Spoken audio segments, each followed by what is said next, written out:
From MTN News, this is Montana This Morning. Plunging into the negatives from icy roads to now a polar dive in temperature. What to keep in mind as we hit double digits below zero.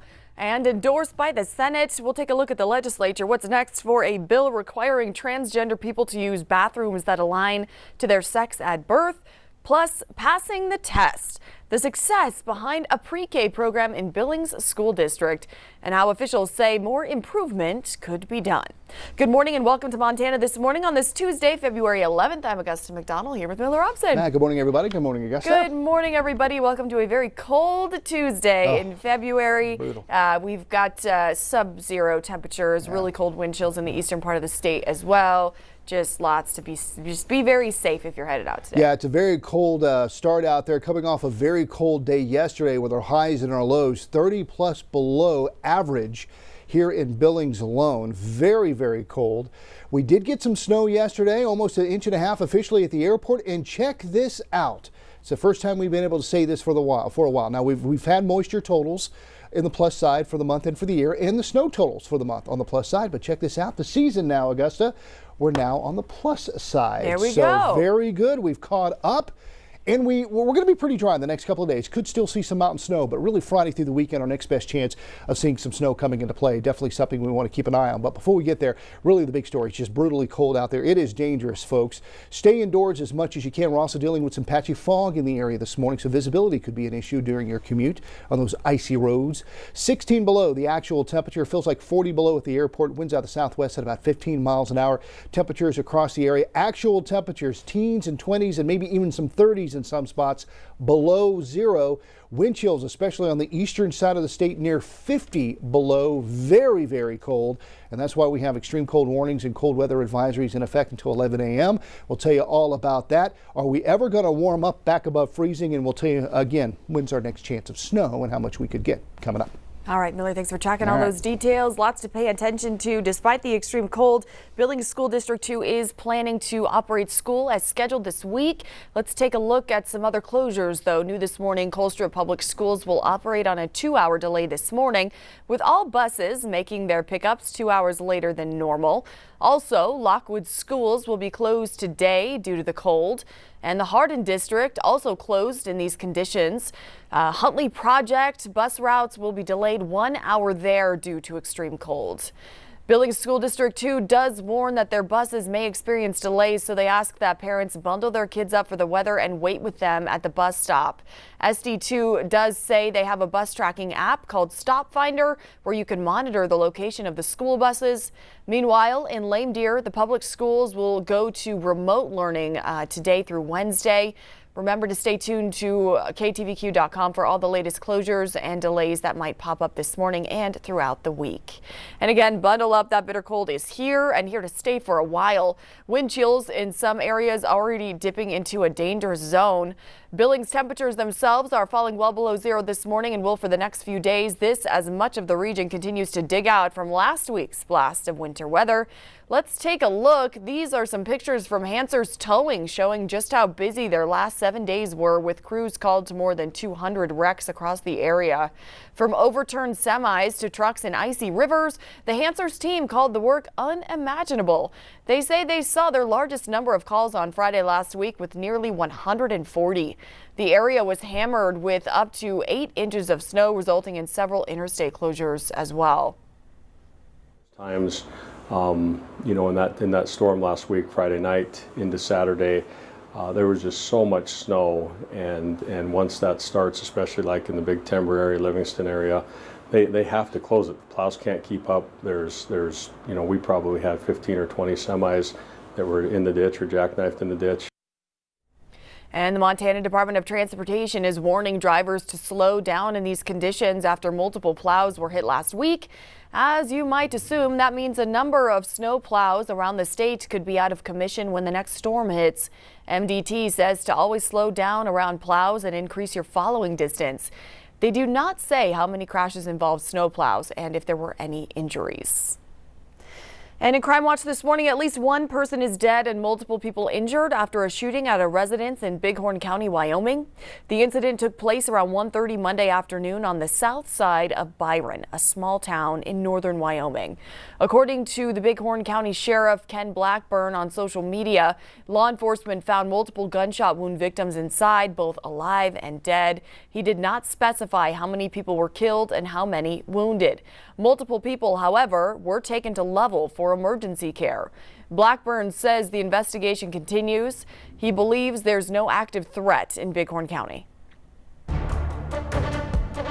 And at the legislature in Helena this week, a bill that would require transgender people in Montana to use the bathroom that aligns with their sex at birth has cleared one of its last legislative hurdles before going to the governor. MTN senior political reporter Jonathan Ambarian was in the Senate for yesterday's vote.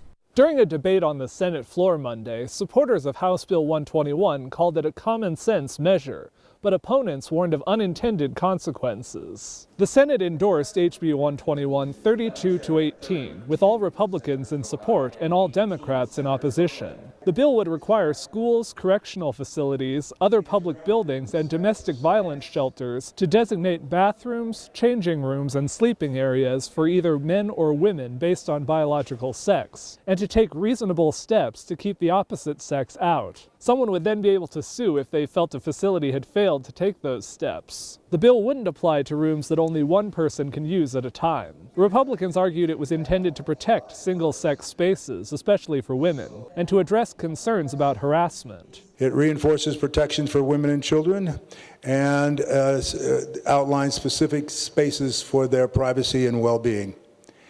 And it's about clarity. But Democrats said transgender people aren't a threat, and that creating this mandate without giving time to get in compliance could force some shelters to close. I don't know why we wouldn't say, hold on guys, let's give ourselves a second, right?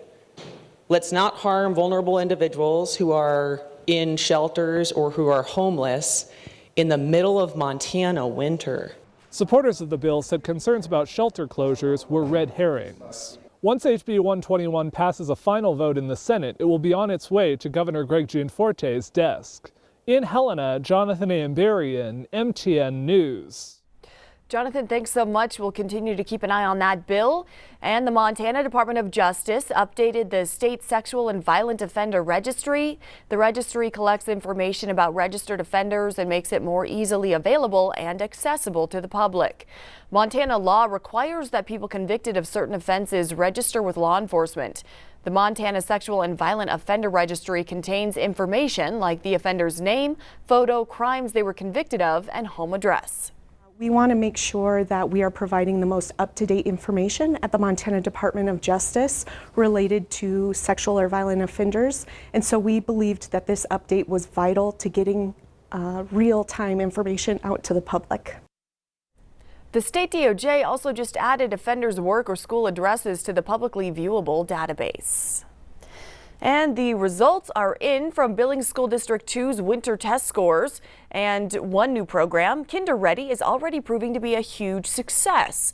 But overall, as our David J. reports, when it comes to reading and math proficiency scores, parents and district leaders say they've seen progress, but that there's still room for improvement. Some of the test scores are down at schools such as Newman Elementary. We talked with some of the parents who aren't overly concerned because they say the teachers are doing what they can to help the students improve in reading and math. It's not exactly the report card you want to see.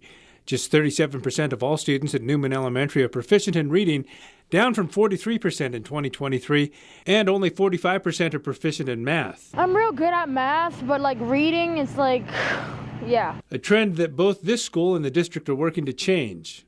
It's been going real good with my teacher and with math. Extra reading class and extra math class. I don't think they consider what happened when COVID happened, so I think everybody's a little bit behind. School District 2 Superintendent Dr. Erwin Garcia has been focused on Title I schools like this one, knowing proficiency levels in reading and math are big concerns and not just here.